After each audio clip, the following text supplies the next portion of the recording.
Hermanos, este versículo es muy especialmente relevante para nuestros días, porque este versículo forma parte de esa respuesta que Cristo dio a una de las preguntas más importantes de toda la Biblia.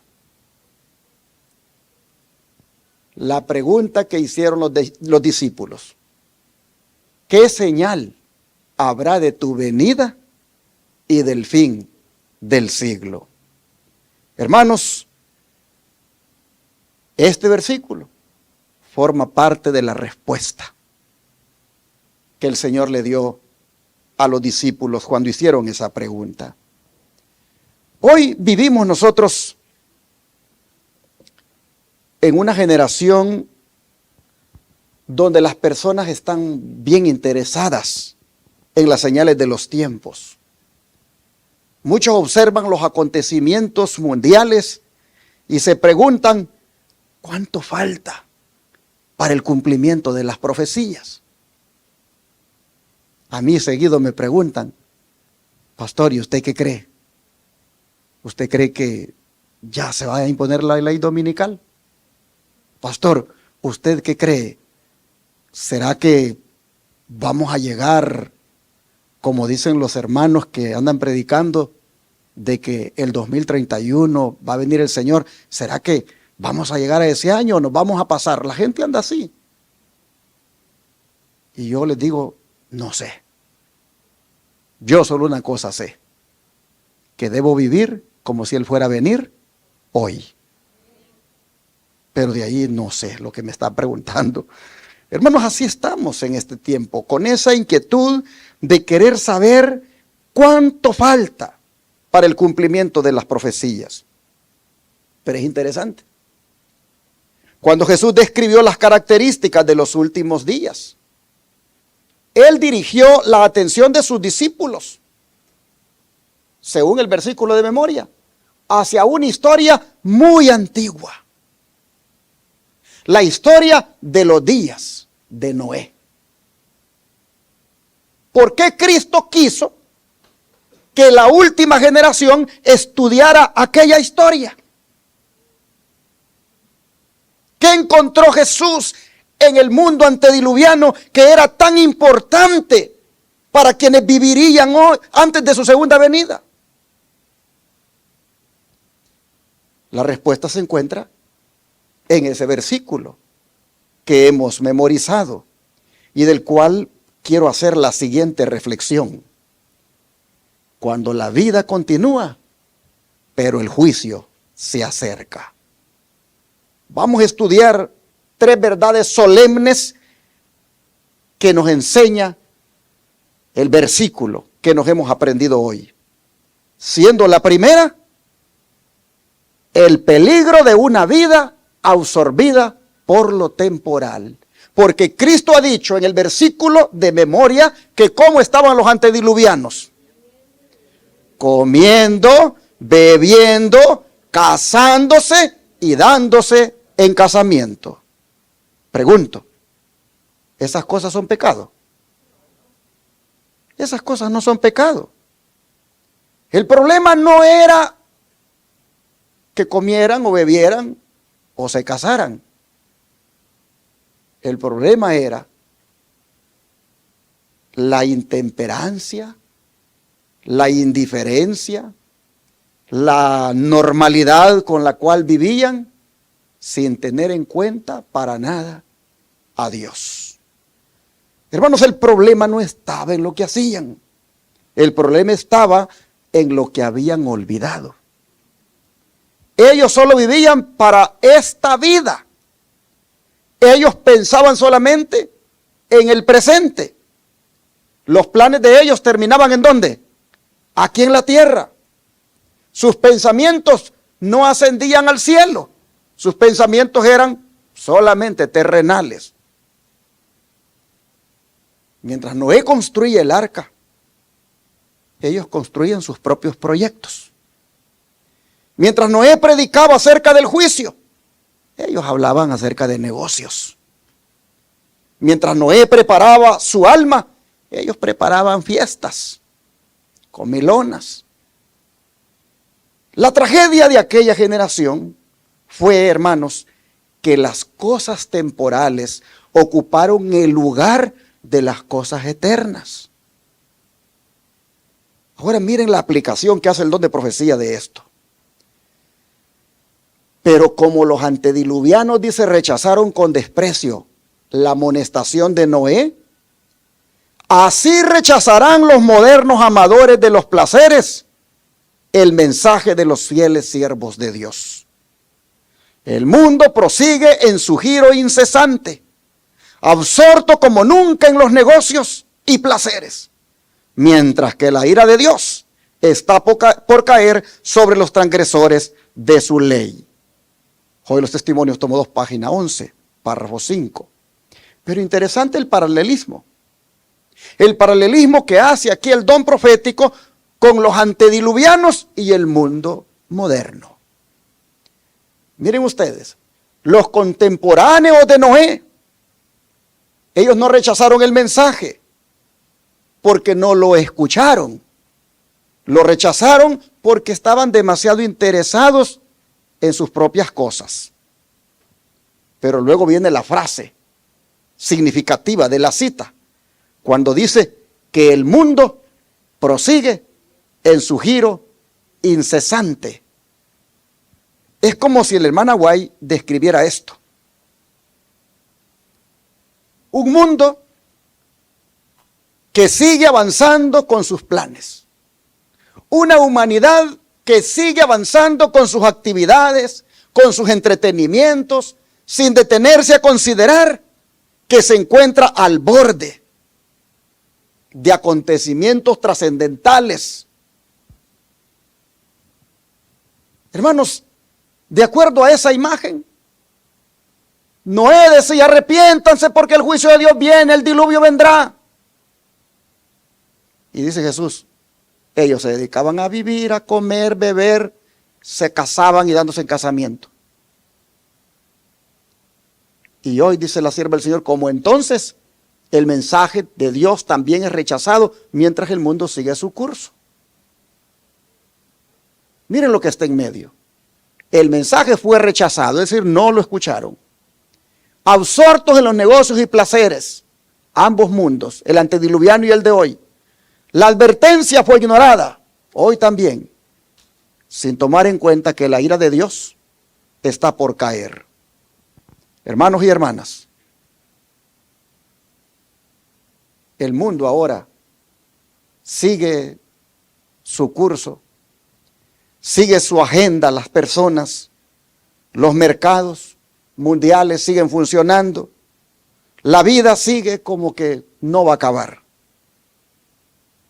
Pero mientras todo el mundo está concentrado en sus cosas, en el cielo hay un reloj que va corriendo y está a punto de dar la hora. Hermanos, la cita que acabamos de leer dice que la ira de Dios está por caer sobre los transgresores de su ley. Es decir, el juicio está cerca, pero la atención de la mayoría está en otra parte. Nadie vive pensando en que el juicio de Dios ya va a caer. Hermanos, la advertencia es para nosotros esta noche. Miren, no es que vamos a abandonar nuestras responsabilidades. No es que vamos a dejar de trabajar.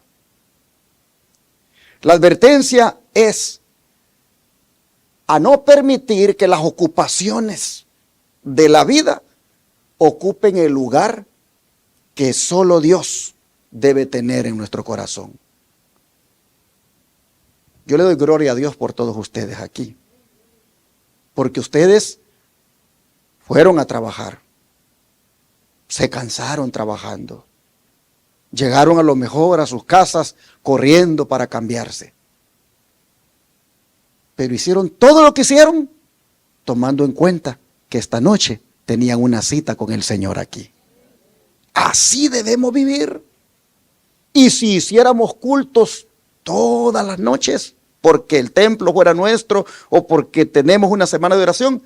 Qué bonito es, hermanos, cuando el hermano o la hermana hace todo lo que hace en el día, pero con el pensamiento de que por la noche tiene una cita con Dios en el templo. Hermanos, la generación de Noé no se perdió porque no tuviera actividades. Se perdió porque sus actividades llegaron a ser más importantes que su preparación espiritual. Y la hermana White acaba de afirmar aquí, el mismo peligro amenaza a la generación, dice, que vivirá antes del regreso de Cristo. Hermanos, el problema no son las ocupaciones. El problema es estar tan ocupado que no tiene el tiempo para Dios. Ese es el problema. Tú puedes tener 1001 cosas para hacer todos los días. Una agenda que el día ni te alcanza para hacer todo. Pero ese no es el problema. El problema es que pases tan ocupado queriendo hacer todo eso y no tienes tiempo para orar, para estudiar, para asistir al templo, para estar con Dios. Ese es el problema. Mientras la tierra, hermanos, capturaba la atención de los antediluvianos, el cielo estaba preparándose para derramar el diluvio. Por eso, para que nosotros no caigamos en el mismo error de los antediluvianos, mire cómo Pablo nos exhorta en Colosenses 3, versículo 2. Colosenses 3, versículo 2.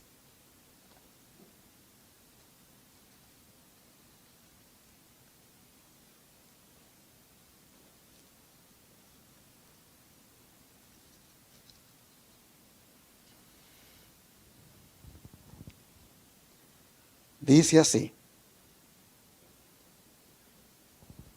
poned la mira en las cosas de arriba, no en las de la tierra. Hermanos, para no caer en el error de los antediluvianos, ¿qué dice el apóstol Pablo que hay que hacer?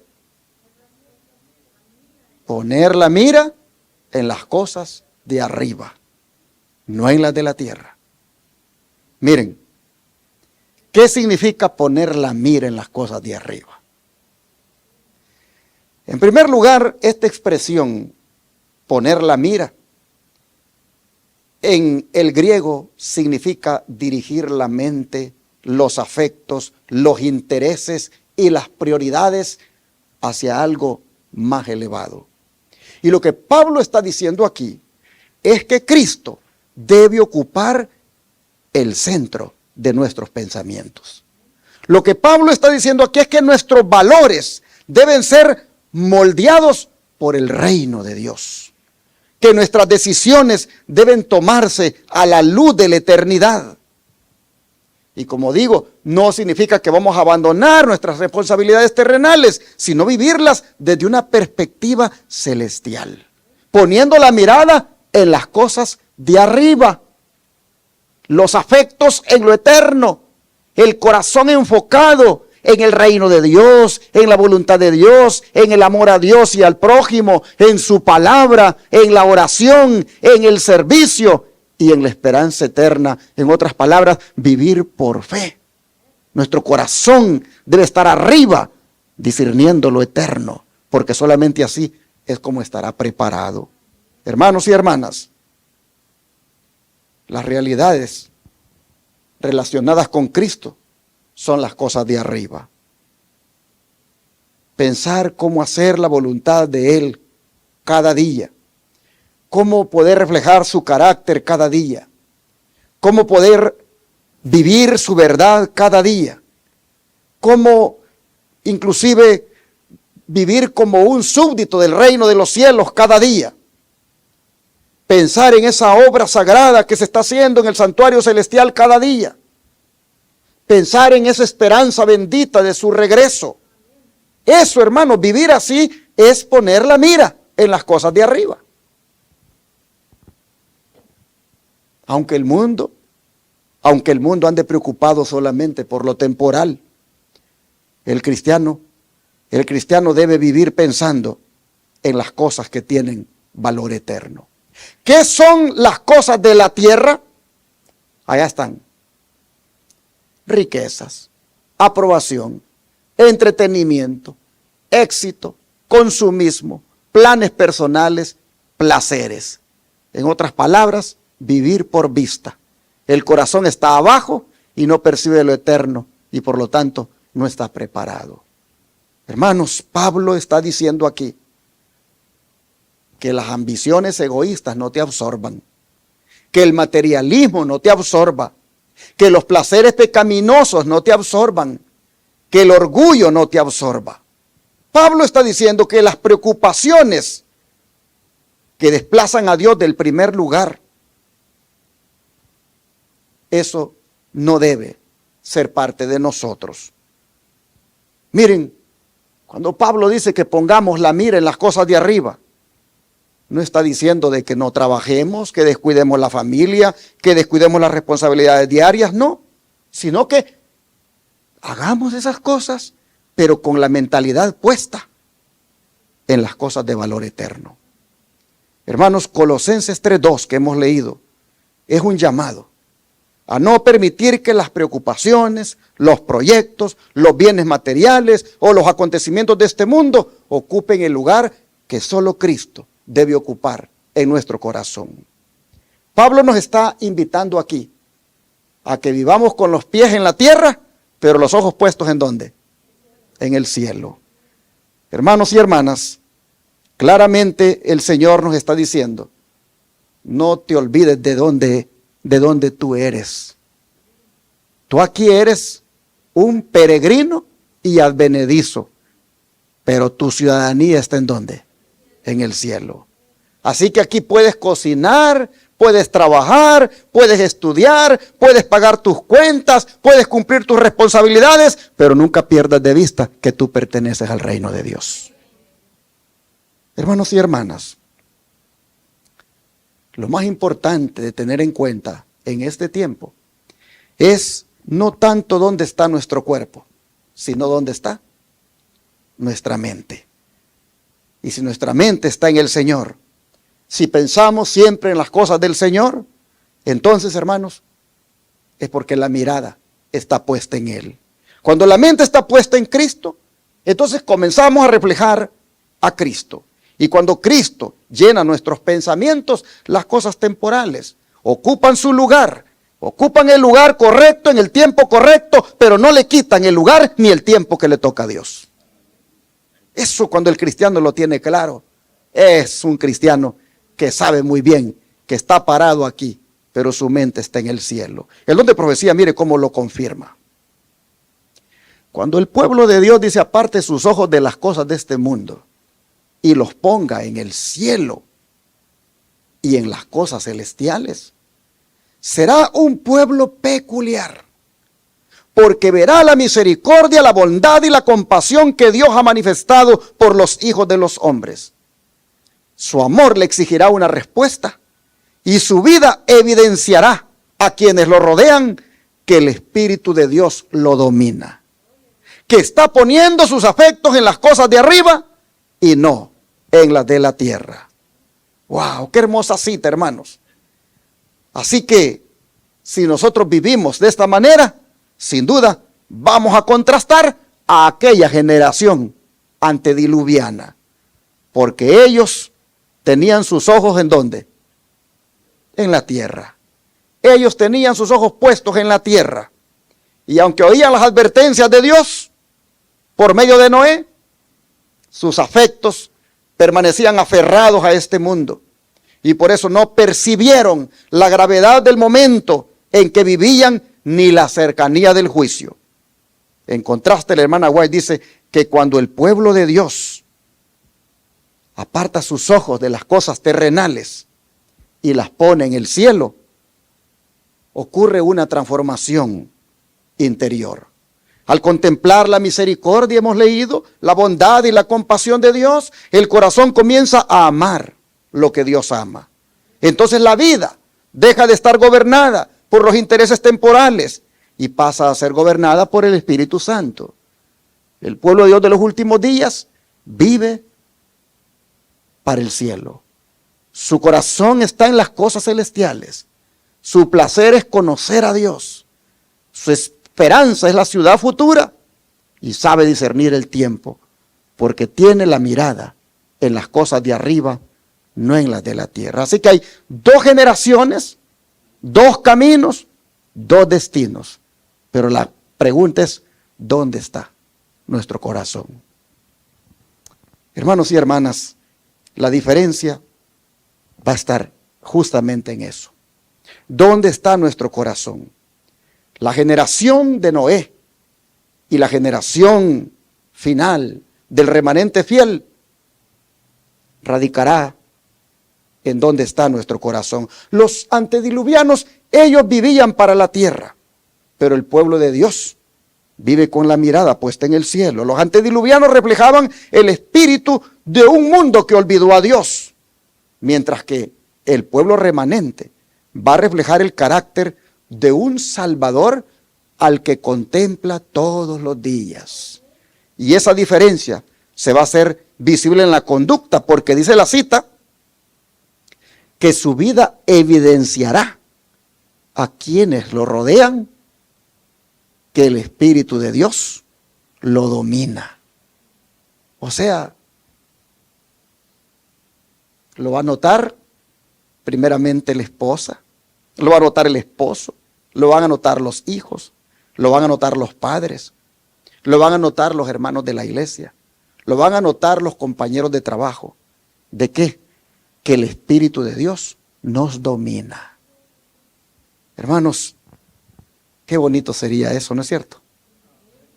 ¿Será que es posible, hermanos? Hermanos, ese es el plan de Dios esta noche. Que el Espíritu de Él nos domine. Hermanos, no se trata solamente de conocer la doctrina. No se trata de profesar solamente la religión que profesamos. Lo más importante es qué ocupa nuestro corazón. Porque donde están nuestros afectos, ahí está también nuestros intereses. Por eso, mientras el mundo moderno corre en la misma dirección que los antediluvianos, cada vez absorbido por lo temporal, Dios está formando aquí en la tierra un pueblo que ha aprendido a poner sus afectos en las cosas de arriba y no en las de la tierra. Y ese es el pueblo que va a estar preparado para la venida de Cristo, porque vive mirando más allá de este mundo. Y ahora les dije que eran 3 verdades. Miren la segunda verdad, que del versículo de memoria se extrae el peligro de ignorar las advertencias de Dios. Porque Cristo dice que estos vivieron así, ¿hasta cuándo? Hasta el día en que Noé entró en el arca. ¿Cuántos años pasó predicándoles Noé? 120 años. 120 años Dios les habló. 120 años de misericordia. 120 años de oportunidad para arrepentirse. Cada golpe de martillo que daba Noé sobre el arca era un sermón para ellos. Cada tabla que él colocaba mientras iba haciendo el arca era una advertencia para ellos. Cada invitación que les hizo para que le ayudaran a construir el arca y para que se arrepintieran de sus pecados, cada invitación que les hizo era un llamado de gracia para ellos. Pero la mayoría decidió ignorar la voz de Dios. ¿Solo cuántos oyeron la voz de Dios? 8 personas. Hermanos, ¿por qué solo 8 personas oyeron la voz de Dios? Porque la gran mayoría entendió que la paciencia divina era ausencia de juicio. Pensaron que porque nada ocurría, nada ocurriría. Y así sucede hoy. Muchos confunden la misericordia de Dios con aprobación divina. Muchos creen que porque Cristo no ha venido, nunca vendrá. Bien lo dijo el apóstol Pedro. Leamos la segunda carta de Pedro, capítulo 3, versículos 3 y 4. Segunda carta de Pedro, capítulo 3, versículos 3 y 4.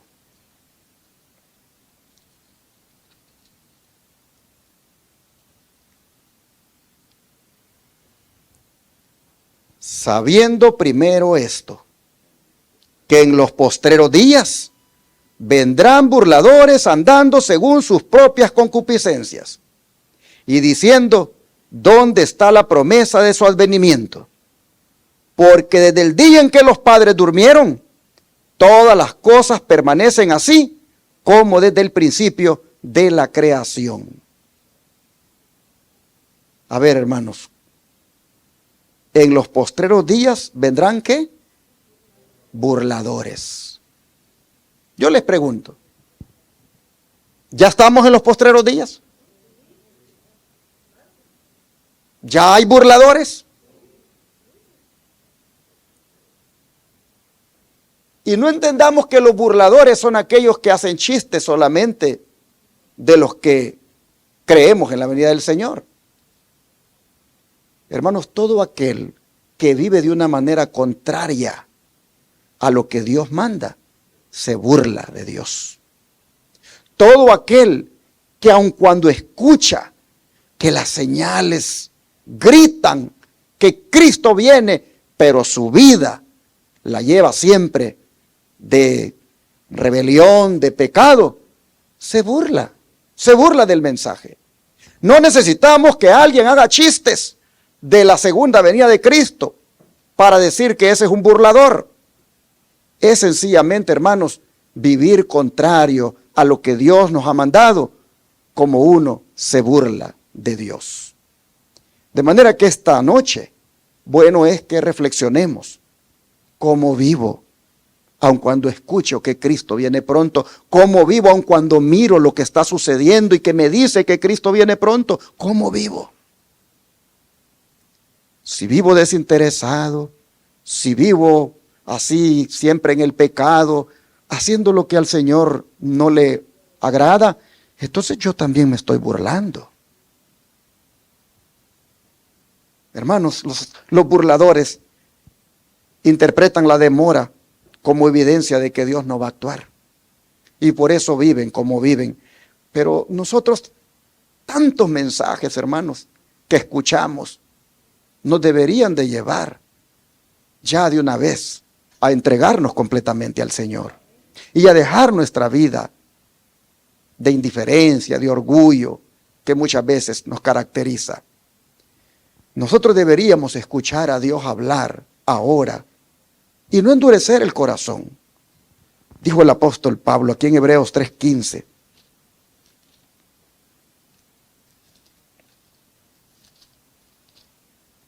Dijo, entre tanto que se dice, si oyeres cuando, oí su voz, no endurezcáis vuestros corazones como en la provocación. Noten ustedes, ¿cuándo es que se oye la voz de Dios? Hoy. Entre tanto que se dice, si oyeres hoy su voz, no mañana, ¿cuándo? Hoy, no endurezcáis vuestro corazón. Así que la pregunta no es cuánto falta para que Cristo venga. La pregunta es cuánto falta para que tú respondas al llamado. Porque a veces estamos más preocupados por saber cuándo Él va a venir que cuándo vamos a responder. Porque la vida sigue lo mismo. La seguimos viviendo igual. Hermanos, la salvación siempre ocurre en el presente. Por lo tanto, si yo vivo hoy, como que Cristo va a venir hoy y me muero, yo muero con esperanza de salvación. Hermanos, El enemigo nos dice a veces, más adelante. El enemigo nos dice a veces, primero gradúate. Primero gradúate. Y después tomas en serio las cosas de Dios. Después el enemigo te dice, hasta cuando te cases. Y allí va llevando tu vida de mediocridad. Oh, hermanos, el enemigo siempre quiere que dejemos para más adelante nuestras decisiones. En los días de Noé, los hombres no quisieron escuchar sus advertencias, que eran las advertencias de Dios. Antes bien se burlaron de sus mensajes y ridiculizaron sus temores. Lo trataron de exagerado, lo trataron de fanático, lo trataron de extremista, lo trataron de que estaba loco. Y así tristemente se perdieron. El tiempo demostró que lo que Noé dijo era la verdad. El juicio no se retrasó porque ellos no creyeran. Llegó exactamente cuando Dios lo había dicho. El Señor no se va a retrasar, ni se está retrasando. El Señor va a venir en el tiempo que ya está programado. Y por eso es que nosotros tenemos que tener cuidado en la tercera verdad, de no caer en el peligro de prepararnos demasiado tarde. Hermanos y hermanas, Cristo dice que no entendieron hasta que vino el diluvio, dice, ¿y qué cosa? Se lo llevó a todos. Finalmente comprendieron, pero comprendieron demasiado tarde. Cuando comenzó a caer la lluvia, cuando la puerta ya estaba cerrada, cuando el tiempo de gracia había terminado, cuando el juicio ya había comenzado, entonces vinieron a creer. Pero ya no podían entrar. Hermanos, alguien dijo que la tragedia más grande de la historia no fue el diluvio. La tragedia fue una puerta cerrada frente a personas que ya no podían entrar. Y esa va a ser la tragedia del tiempo final. Una puerta cerrada ante personas que ya no podrán entrar. A manera de sentencia, mire lo que dice Génesis 7, versículo 16. Génesis 7, versículo 16.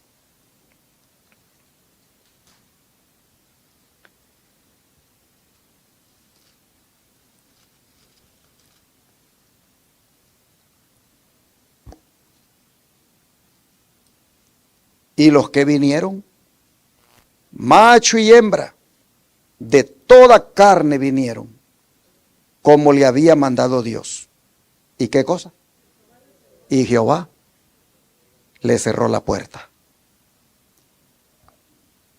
¿Se cerró la gracia para los antediluvianos?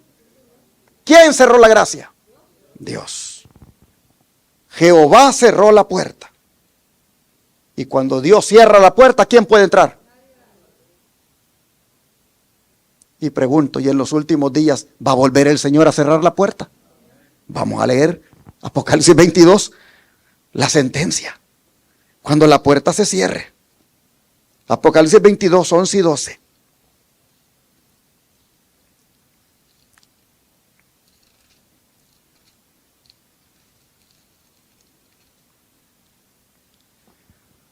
Dice así: el que es injusto, sea injusto todavía. Y el que es inmundo, sea inmundo todavía. Y el que es justo, practique la justicia todavía.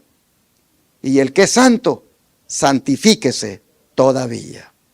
Estas son, hermanos, las últimas palabras para cerrar la gracia.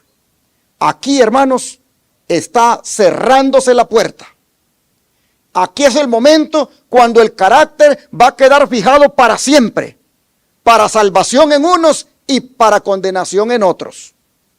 La preparación para la venida de Cristo, hermanos, no podemos dejarla para el último momento. Hay un peligro de prepararnos demasiado tarde. La fe, La fe de emergencia nunca sustituye una relación diaria con Jesús.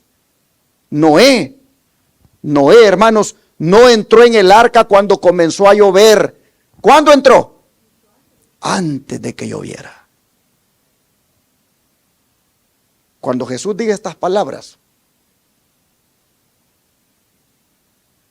Dios nos ayude para que ya hayamos entrado y estemos seguros bajo las alas de nuestro Dios. Porque cuando estas palabras se digan, inmediatamente, ¿qué es lo que va a venir para este mundo? Vienen las plagas. Vienen las plagas, viene la destrucción. Hermanos, como Noé entró en el arca antes que empezara a llover, antes que las plagas se derramen, antes que los juicios de Dios caigan en este mundo, Jesús dice, vengan a mí, vengan a mí, y yo les voy a hacer descansar. Hermanos, cuando Dios cerró la puerta del arca, los impíos fueron abandonados a su incredulidad. Despreciaron la misericordia divina y entonces comenzaron a darse cuenta de lo que habían perdido. Y qué terrible va a ser descubrir también demasiado tarde lo que pudo haberse aceptado a tiempo. De manera que yo quiero cerrar diciéndoles que Mateo 24:38 no es simplemente una historia acerca del pasado, más bien es una profecía acerca del presente. Y la pregunta ya no es si el juicio va a venir, la pregunta es, ¿estoy dentro del arca? El arca hoy es ¿quién? Es Cristo. Fuera de Cristo, hermanos, no hay seguridad. Fuera de Cristo no hay refugio. Fuera de Cristo no hay esperanza. De manera que si en esta noche alguien ha andado allí alejadito de Cristo, si esta noche alguien ha andado allí alejado, que ha escuchado la voz de Dios, pero no ha decidido de una vez entregarse, si alguien esta noche reconoce que los asuntos temporales han ocupado el lugar de los asuntos eternos, si alguien esta noche reconoce que el materialismo y los trabajos materiales han llegado a desplazar a Dios de su vida, es necesario que esta noche haga la decisión de cambiar. Hermanos, es posible que no hayamos tenido hasta ahora una experiencia profunda con Jesús, pero podemos decidir ahora tener una experiencia más profunda con Jesús. Hoy Cristo está extendiéndonos su mano de misericordia. Hoy todavía la puerta está abierta. La gracia, hermanos, todavía está disponible. La invitación del Señor todavía está vigente. Pero va a llegar el momento en que la puerta se va a cerrar. De manera que hoy el Señor nos dice, preparad el camino. Y yo quisiera preguntar, ¿cuántos quisieran decirle al Señor esta noche esto? Señor, no quiero ser sorprendido como la generación del diluvio. Quiero caminar contigo como Noé, entrar por fe en el arca de salvación y estar preparado para tu regreso. ¿Cuántos le quieren decir eso al Señor? Si ese es su deseo, hermano, hermana, voy a darle unos momentos para que usted hable con el Señor y le diga eso. Yo voy a interrumpir esa oración silenciosa que usted va a estar haciendo, porque yo voy a estar haciendo la mía también. Voy a interrumpirla con una oración en voz alta. Pero ¿qué es oración que usted va a hacer? Será una oración de entrega, una oración donde usted le dice al Señor, yo no quiero ser sorprendido como la generación del diluvio. Por lo tanto, a partir de hoy, quiero caminar contigo como Noé, entrar por fe en el arca de salvación y estar preparado para tu regreso. ¿Quién quiere decírselo de rodillas esta noche?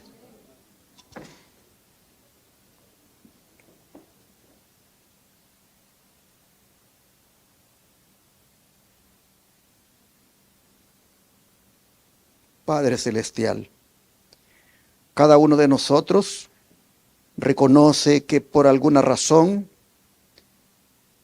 hemos tal vez estado muy sumergidos en las cosas materiales, en los trabajos, en los placeres, en las diversiones. Y por ahí, Padre, nos hemos descuidado de la oración, del estudio de la Biblia, de entregarnos más a ti.